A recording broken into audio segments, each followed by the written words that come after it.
सब सिद्धि का कमाल है। ऐसा थोड़ी कि आदमी कुछ भी बता देगा। तो अभी हम जैसे बता दें कि तुम्हारे मन में क्या चल रहा है तो तुम डर जाओ, तो यहाँ बैठो ही ना आगे। हर मंगल और शनिवार अगर बागेश्वर धाम ना जा पाओ, 15 हनुमान तुम्हारे नजदीक है, वहां पहुंच जाना। बगल के हनुमान जी तुम्हारे नजदीक है, वहां पहुंच जाना। एक एक हनुमान चालीसा का पाठ खुद भी करना, अपने पालकों को भी कराना। तुम्हारे अंदर संतप्त आ जाएगा, और संतप्त आ जाएगा तो प्रत्येक विपत्ति में रक्षा करने का काम हमारे हनुमान जी करें। हनुमान जी राम जी के संपर्क में आए, भगवान बन गए, और आप हनुमान जी के संपर्क में रह के भिख मांगे। इसका मतलब आप हनुमान जी को समझ ही नहीं पाए। 14 साल पढ़े फातिमा इंटर कॉलेज में, लेकिन जब भी कभी डरते थे तो हनुमान चालीसा ही पढ़ते थे।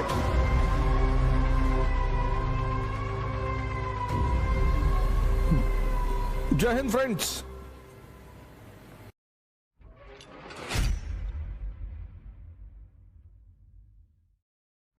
पूरा यूनिवर्स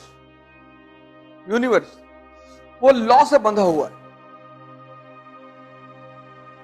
जिसको हम धर्म भी कहते हैं। जैसे कहते हैं ना, आग का धर्म है जलाना, पानी का धर्म है शीतलता देना, ऐसे सब चीजें धर्म से बंधी हुई हैं। ये एकमात्र बीइंग है जिसको धर्म से बांधना पड़ता है। नहीं समझे? सब अपने आप धर्म से बंधे हुए हैं। सब जानवर, पेड़, पक्षी, सब कुछ धर्म से बंधा हुआ है। वो अपना लॉ नहीं तोड़ते। जैसे शेर जो है वो भौंकेगा नहीं, लेकिन आदमी देखो मिमिक्री करता है, भौंकेगा भी, दहाड़ेगा भी, चिघाड़ेगा भी, सारी बोलियां निकालेगा, और जितनी अच्छी बोली निकालेगा लोग उतना ताली बजाएंगे। तो चूंकि ये धर्म को तोड़ता है, इसलिए परेशान बहुत होता है, बहुत बहुत परेशान होता है। तो भारत की कल्चर में एक वर्ड पैदा हुआ, द्विज। बड़ा प्यारा वर्ड है ये, द्विज। इसका मतलब होता है ट्वाइस बॉर्न, 2 बार जन्म लेना। तो एक बार जन्म आदमी के पेरेंट्स देते हैं जब अपनी जीवन की शुरुआत करते हैं, और दूसरा जन्म देता है टीचर, गुरु। टीचर नहीं, गुरु। टीचर अलग चीज है। ये जो है ये आपको धर्म सिखाता है, और अगर आपने धर्म को पकड़ लिया तो आप आईएएस तो बहुत छोटी चीज है, भगवान बन जाएंगे बुद्ध की तरह। बुद्ध भी इंसान ही तो थे, भगवान बन गए। राम भगवान हो गए, कृष्ण भगवान हो गए, सब भगवान। हिंदुस्तान में भगवान का कॉन्सेप्ट है, बाकी सारे देशों में पैगंबर का कॉन्सेप्ट है। इस देश में भगवान का कॉन्सेप्ट है। भगवत्ता को जो व्यक्ति उपलब्ध हुआ हो, श्रेष्ठता को, हम उसको भगवान ही कहते हैं। जैसे भगवान वाल्मीकि जी को भी भगवान कहते हैं। कोई बात नहीं। आजकल एक नई कॉम आई है, पैरासाइट फेम। एक नया टाइप का पैरासाइट आया, उसको पैरासाइट फेम बोलते हैं। तो तुम्हारा अगर यूट्यूब पे बहुत नाम है ना, तो तुम्हारी कोई लाइन निकाल के तुम्हारी बेइज्जती करवाएगा, उससे उसके यूट्यूबर ज्यादा बढ़ जाएंगे। उसको बोलते हैं पैरासाइट फेम। उसका एक ही काम है कि जितने लोग यूट्यूब पे ज्यादा फेमस है उनका निकालो और उनको कंट्रोवर्सी पैदा करवाओ। तो तुमने 10 लाइन बोली, एक लाइन उसमें से निकाल लेगा कोई। अब तुमने कहा औरतों को मारा ही जाना चाहिए, उससे पहले तुम कह चुके हो ऐसा सामंतवादी कहते थे, उसको काट दिया और वो लाइन निकाल ली कि ये देखो औरतों के प्रति इनके विचार। अब जिसने पूरा नहीं पढ़ा है वो तो गुस्सा करेगा ही कि बुला के लाओ इसको, कहां रहता है।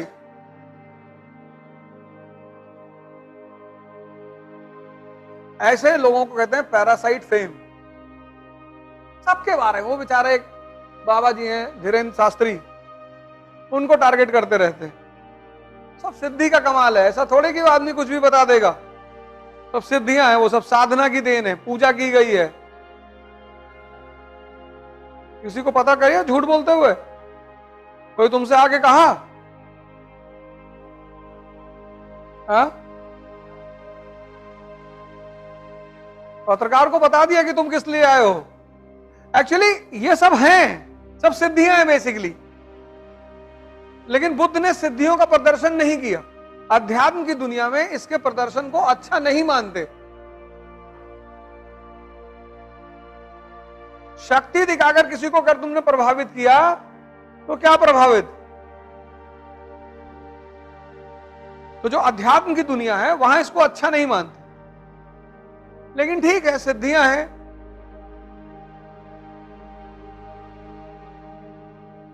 वो एक साधना के स्तर पर आदमी में डेवलप हो जाती है, उसका कोई वो नहीं है। अब उनकी मर्जी है, वो कर रहे हैं। बुद्ध की मर्जी नहीं थी, उन्होंने नहीं किया। तुलसीदास ने नहीं किया, कबीर ने, इनके पास भी थी पर इन्होंने नहीं प्रदर्शित किया। इन्होंने कहा भैया हमको नहीं दिखाना है अपनी ताकत, तुम मानो या ना मानो। जैसे शैतान ने ईसा मसीह से आके कहा कि तुम भगवान के बेटे हो, उन्होंने कहा हाँ। कहा तो इस पहाड़ से कूद के दिखाओ, अगर तुम भगवान के बेटे हो तो नीचे भगवान खड़ा होकर तुमको बचा लेगा। तो उन्होंने कहा जाहिल, मैं अपने पिता की परीक्षा ही क्यों लूं, जब मुझे पता है कि ऊपर से कूद के आदमी मर जाता है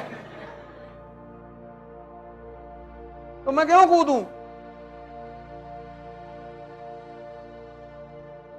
अब तुमने कल कह दिया मैं भगवान हूं, किसी ने तुमसे कहा आग में घुस के दिखाओ, काहे दिखाए?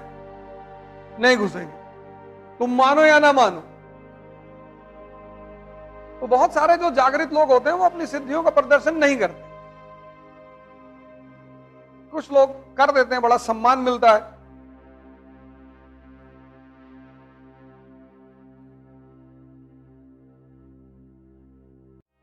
तो अभी हम जैसे बता दें कि तुम्हारे मन में क्या चल रहा है तो तुम डर जाओ, तो यहां बैठो ही ना आगे। कोई बात नहीं, बैठा करो।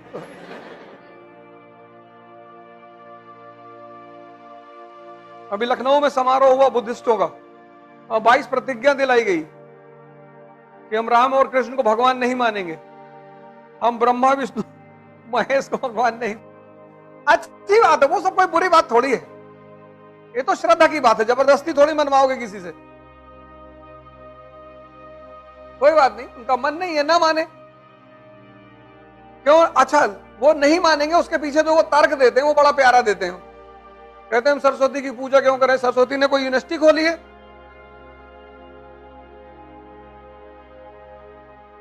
हम लक्ष्मी जी की पूजा क्यों करें? सबसे ज्यादा पैसा अमेरिका के पास है। तो तुम्हारी गलती पूजा करने में ही तो हो गई। लक्ष्मी जी क्या करें?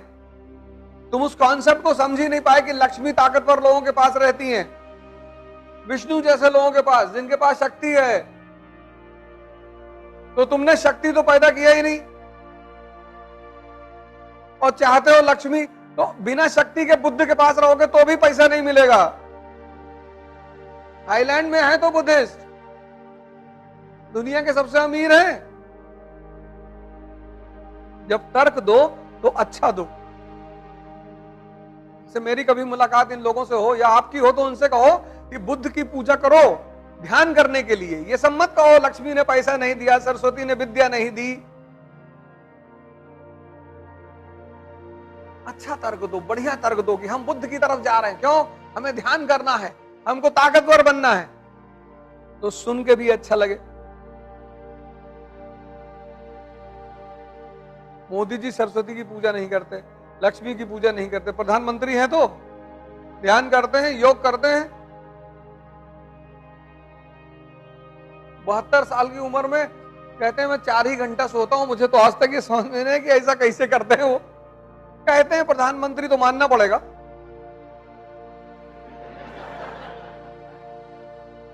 अभी मना कर दो तो ईडी उडी का छापा पड़ जाए में। आज हमारे बड़े भाई बहन कह रहे हैं हम हिंदू धर्म में नहीं रहेंगे, हम बुद्धिस्ट होने जा रहे हैं। अच्छी बात है, आप स्वतंत्र भारत के नागरिक हैं, आप कुछ भी हो जाए। लेकिन श्रीलंका भी तो बुद्धिस्ट देश है, वहां कौन सब BMW और मर्सिडीज से चलते हैं?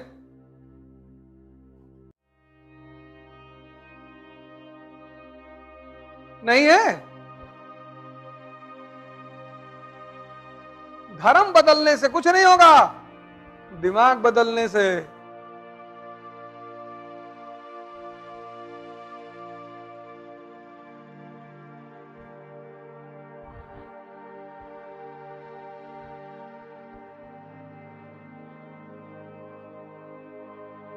दिमाग बदलना पड़ेगा, सोचने का तरीका बदलना पड़ेगा, तब जीवन में परिवर्तन आएगा। धर्म, मैंने कहा ना, आप हनुमान जी की पूजा कर रहे हैं, अब आप कानपुर का सांसद आपका दोस्त है और खास आप सुबह शाम उसके यहां चाय पीते हैं और आप भीख मांगते हैं, संभव है? हनुमान जी राम जी के संपर्क में आए, भगवान बन गए, और आप हनुमान जी के संपर्क में रह के भीख मांगे? इसका मतलब आप हनुमान जी को समझ ही नहीं पाए। हनुमान जी किसके सूचक हैं?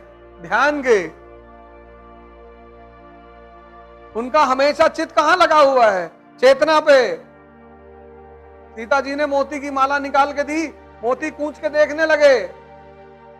सीता जी ने पूछा ये क्या कर रहे हो? बोले राम को ढूंढ रहा हूं। चेतना को। और जिसमें चेतना नहीं है उसको पास में रखने की क्या जरूरत है? फेंक दो, तब वो भगवान है।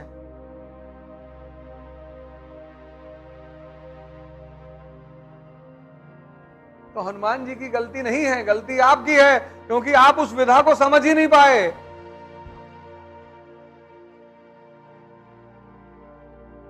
बुद्ध को अपनाने से कुछ नहीं होगा, ध्यान अपनाने से।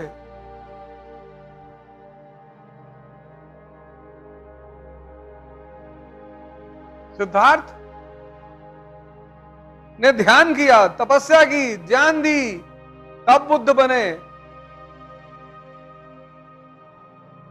और तुम सिर्फ नाम लिख लोगे अनूप बौद्ध और तुम बुद्ध हो जाओगे?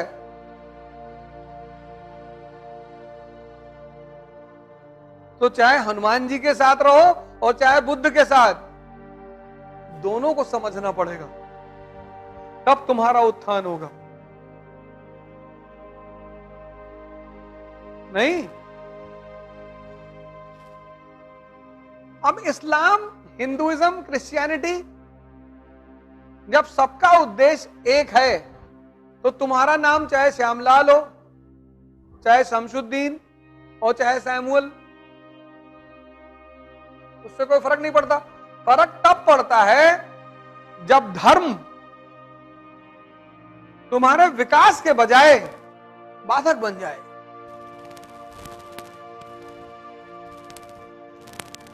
कोई चीज तुम अडॉप्ट करते हो, विकास के लिए ही तो करते हो। 14 साल पढ़े फातिमा इंटर कॉलेज में, और 25 दिसंबर का वेट करते थे, क्रिसमस मनाते थे, कैरोल रोल गाते थे, केक लेते थे, चॉकलेट लेते थे, लेकिन जब भी कभी डरते थे तो हनुमान चालीसा ही पढ़ते थे। 14 साल रहे उनके साथ, लेकिन वो हनुमान जी को ना निकाल पाए। जब गांव जाते थे रात में तो हनुमान चालीसा पढ़ते हुए धीरे धीरे जाते थे। वहां कभी नहीं कहा जीसस मैंने, हाँ ना से रोग हर सब पीरा जब निरंतर आनंद दीरा। संकट हनुमान जुड़ावे, मन का वचन ध्यान झुलावे, सब पर राम तपस्वी राजा, और तिनके काज सकल तुम साजा।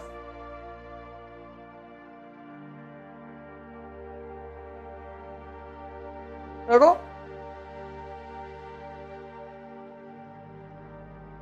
दुनिया के सारे धर्म समान है, और जिस दिन मुझसे कोई ये बात साबित कर देगा, लाइव है ना यूट्यूब पे, हाँ, जिस दिन मुझसे कोई ये बात साबित कर देगा कि नहीं है, बस उसी दिन पढ़ाना छोड़ देंगे, उसका बाद नहीं पढ़ाएंगे।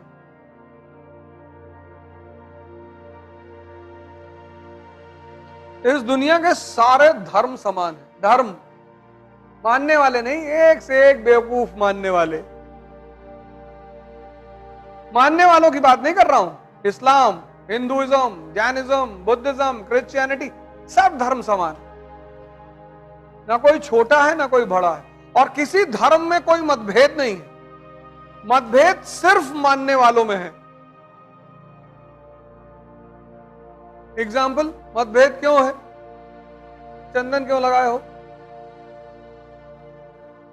किसको? सुषुम्ना को? नाड़ी यहां कहां है? नाड़ी तो यहां है, यहां कहां नाड़ी ले आए? और मतलब हमें को बता रहा हो कि नाड़ी यहां, नाड़ी यहां, नाड़ी ठंडा कर रहे हो।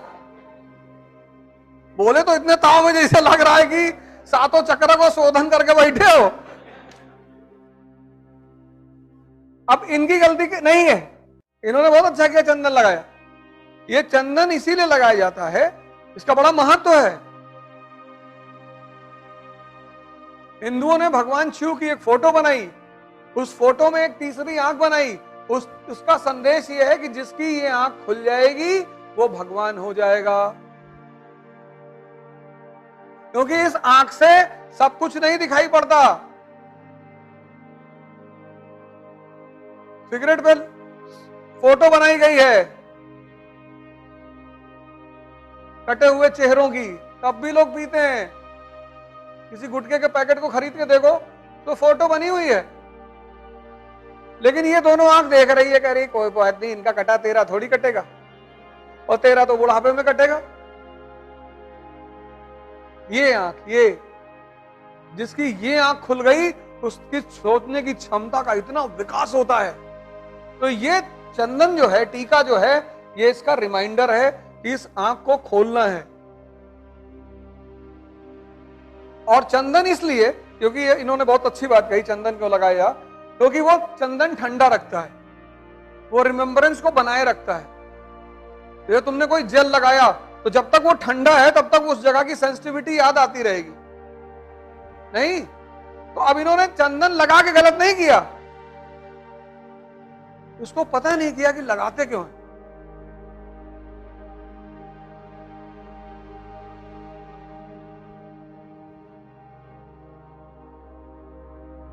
इसीलिए धर्म के मानने वालों में मतभेद है, जानते ही नहीं अपने धर्म के बारे में, है बहुत धार्मिक, दाढ़ी रखा है यार,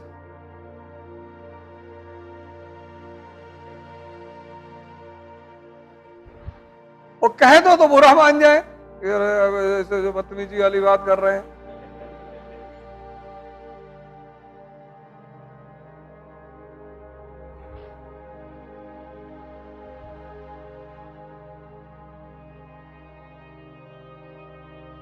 नहीं, धर्म में कोई मतभेद नहीं, किसी धर्म। धर्म बहुत बड़ी चीज है। धर्म को, इंसान को भगवान बनाने की कला पता है। जिसको धर्म समझ में आ गया उसको समझ लो पूरी दुनिया समझ में आ गई। इतनी बड़ी चीज है धर्म।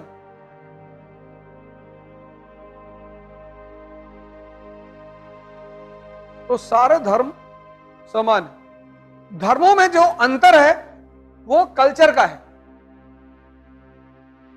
उसकी वजह है ज्योग्राफी। कपड़ा और खाना ज्योग्राफी पे निर्भर करता है।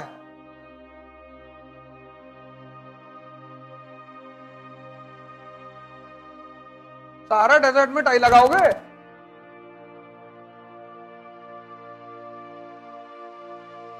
कि साइबेरिया के डेजर्ट में लुंगी पहन के घूमोगे? और लुंगी पहन के घूमोगे तो ऐसे खड़े रहोगे, -40 टेम्परेचर है। नहीं, ना तुम साइबेरिया में टाई लगा सकते हो सहारा में, और ना तुम साइबेरिया में लुंगी पहन सकते हो। चाहे जितना बड़ा मुसलमान होगा उसको साइबेरिया में ओवरकोट पहनना ही पड़ेगा, कैप लगाना पड़ेगा, और मौका मिले तो 40 ml लेना भी पड़ेगा कि बॉडी का टेम्परेचर बना रहे। अरे झूठ कह रहे हैं?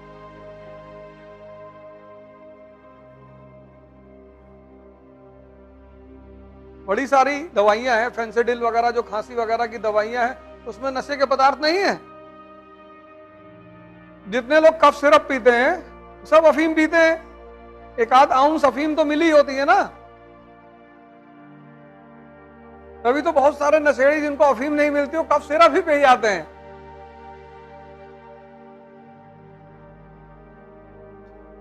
किसी भी धर्म, इसलिए इतनी बात बोली मैंने कि यार देखो तुम लोग IAS की तैयारी कर रहे हो, तुम्हारी जो जानकारी होनी चाहिए वो स्पष्ट होनी चाहिए। तुम चुनाव लड़ रहे हो बाहर, तब किसी धर्म के विरोध में बोल रहे हो, वो अलग बात है।